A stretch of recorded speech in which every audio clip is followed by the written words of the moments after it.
with my pastor who is now graduated, Pastor David Martinez. And, they were out there in the valley, and, they were out there doing their VO thing, amen? And, I thank God that, for the ministry of Victory Outreach, man, because they were out there talking to knuckleheads like myself, amen?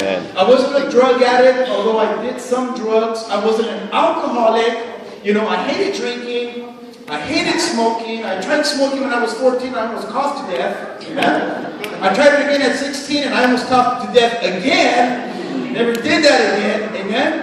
But you know what I was? I was a bitter, angry, out of control young man that didn't know how to control his emotions. Amen? I saw walls, refrigerators, you name it, I did it. Amen? I was the kind of guy that when you were at a party, you're like, yeah, come on, somebody, right?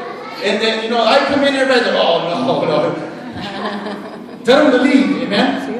And so I was a very bitter, angry, violent young man, and all of my brothers are from the gang that I came from. And at 15 years old, I got stabbed, I got beaten at a park, I got left for dead. The guys that stabbed me, beat me, got in the car, they came back around, they made a U-turn, and they slapped me with a car. Amen, stopped, stuck their hair out the door to make sure the job was done, and they left. Amen. I just turned 18 years old, I've been shot at, I've been in many fights, and the gang-banging lifestyle. And I just turned 18 years old, and we had a confrontation with another gang. There was a shooting, and we were shooting at each other, and it got really crazy. There was stabbings, beatings, people were screaming and all that.